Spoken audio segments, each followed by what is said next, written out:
Hello, I'm AD Hobbs, and this is my review of Battlestar Galactica, episode 14, Fire in Space. Yeah. And, before I start the review properly, just a few things I'd like to say. In the previous episode, the heroes are going off on a dangerous mission, and as they leave, Commander Adama says, "May the Lord be with you." Not "May the Force be with you," no, "May the Lord be with you," yeah. So, although Battlestar Galactica claimed to be totally original, yes, not every episode, but every now and again, yes, they made no effort to hide the fact that they were jumping in on the bandwagon of Star Wars. Yes, they wanted to cash in on the success of that. And, something else. The episode previous, the previous episode, the opening narration, when Patrick McNee says, "There are those that believe that life out here began out there, far across the universe, with tribes of humans." That's gone. We don't have that opening narration anymore. No, that's gone. It's not in this episode, the one before that. What's going on? For no reason that's ever explained, why did they get rid of the dramatic opening narration? Well, maybe the actor wanted more money because you had to pay him so much per episode. Or maybe they just thought it would look cooler without the opening narration. I don't know why, but it's just gone. They just showed clips of the episode and then start it properly, which is a shame because that was a good opening narration and it sets the scene, gets you in the mood for watching the show, yeah. We still have the closing narration, fleeing from the Cylon tyranny. The Galactica is looking for a shining planet called Earth, yeah.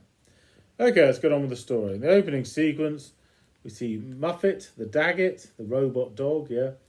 And we're in the recreation centre, or they don't call it, they call it the rejuvenation centre, or the games room, basically, yeah. And we learn that Boxy has trained Muffet to sniff out mushies. What are mushies? Well, I'm guessing they're marshmallows, so sweeties for kids, basically, yeah. And, there's this little game in the games room, and you know that thing, what's it called, space hockey? When I was a teenager, yeah, there'd be all these computer games, and there'd be this game, you have like a plastic bowl thing, and you push this disc over, and the aim of the game is to get it in the other person's goal, and they get it in your goal. It's like a puck. It looks like a ice hockey puck, and you ping it there. Anyway, there's a game very similar to that. We don't see anyone playing it, but we see it in the background in this episode. Could the inventors of space hockey be fans of this show, or is it just pure coincidence? Yeah. Anyway, we have an attack from the Cylons. Yes, lots of them. Loads of Cylon raiders coming to attack. Nothing unusual about that. They wanted to destroy everything. But, naturally, Vipers, red alert, everyone's on the move. Oh, yes, a quick blooper, if you like. A whole squadron of Colonial Vipers go to intercept. They attack the Cylon raiders. Sheba is a brilliant pilot, yeah. But when we see her getting into her Viper, she has the winged horse, the symbol of the Pegasus on her helmet. In the next scene, the symbol of the eagle. The next scene, symbol of the Pegasus, a horse again. And then the next scene, the symbol of the eagle. So yes, that's a bit of a blooper there, yeah. Because she is now officially a member of the crew, so she's supposed to have the eagle symbol the whole time, yeah. She was previously a member of the crew of the Pegasus. Now she's a member of the crew of the Galactica, yeah. Anyway, they attack, shoot lots and lots of Cylon raiders, yeah. And then after a time, they get a bit suspicious. They're not fighting back. Why aren't the raiders fighting back? Well, their orders are to shoot a lot of them, so they do. And then later we see, yes, the Cylons talking to each other and saying, ignore the Colonial Vipers, ignore them all, just carry on with the course. So they just move, even though being shot like a fish in a barrel. But they ignore them, don't fight back. And then one of the Viper pilots works it out. They're going to ram the Galactica. It's a kamikaze Cylons. They're going to do a suicide mission. And yes, they're going because they're going to ram the Galactica and hopefully bash it to bits, because when they ram, they explode at the same time.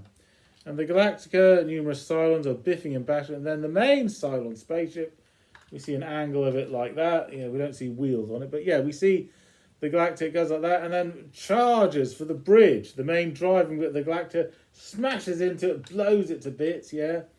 And so now the Battlestar Galactica, the scanners don't work. They can't drive it properly.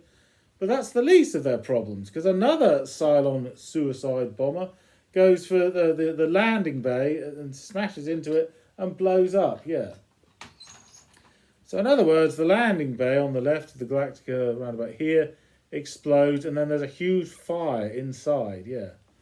When that happens, the ones in the games room, yeah, all the doors automatically shut to stop fire from spreading. Which I can see the logic of that, but unfortunately it means the people in there, if the smoke from the fire goes through the door, they'll all suffocate, they'll all die, and there's not enough oxygen mask there for everyone. So they have to share, take it in turns, yeah. Anyway, Boomer, who... Oh dear, little blooper there, okay. These Cylons, the deadliest force in the universe, but they can't stand up straight, yeah.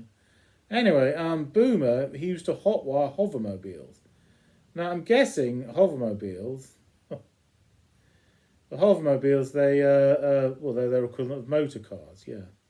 And, okay, so... Yep, standing up, okay now. Okay, right. Hotwiring cars is illegal, obviously. But Boomer uses this skill to do something else. To hotwire the door so it will open. So they go through that door.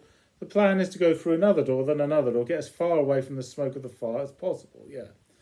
And anyway, he does this, opens one door. They get through really, really quickly. Close it again, yeah. But no, it works, yes. He can indeed open the doors, but it's too slow. You know, there's no way they're going to get away from the smoke from the fire quickly enough.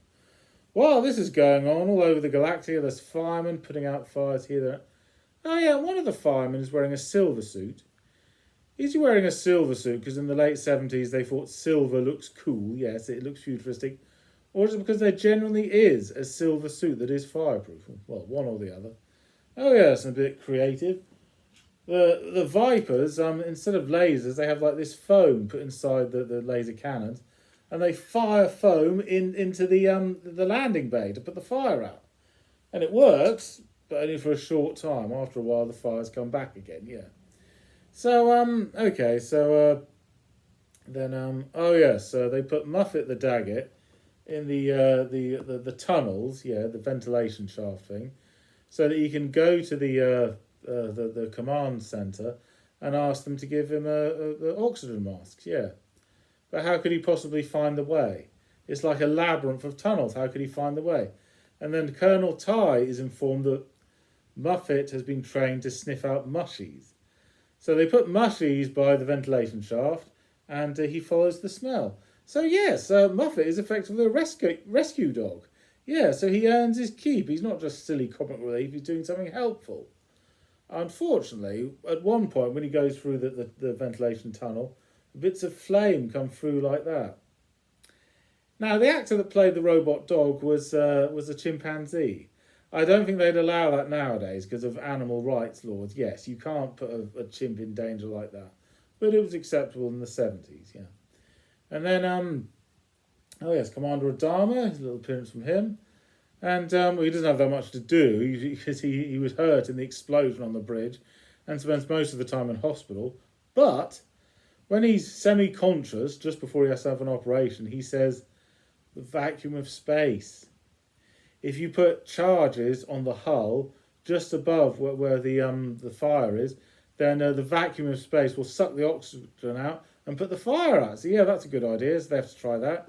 They don't have any choice because if they don't, the main energizers will burn. That'll set up a chain reaction that'll burn the entire ship to bits. Yeah.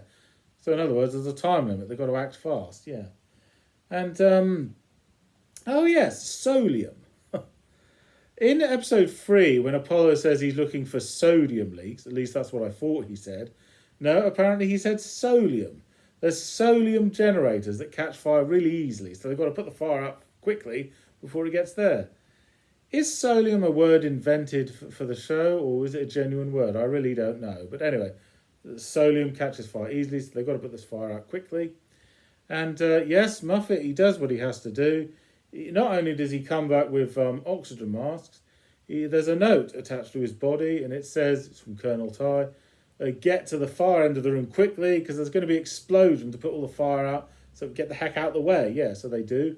Muffet goes back through the tunnel after that to save a fireman. Yes, he's been badly hurt. So yes, he is a rescue dog. He's not just a children's toy. He can be very useful when he needs to be, yeah. And Starbuck and Apollo put the bombs on the hull, it blows up and takes the fire out, yeah.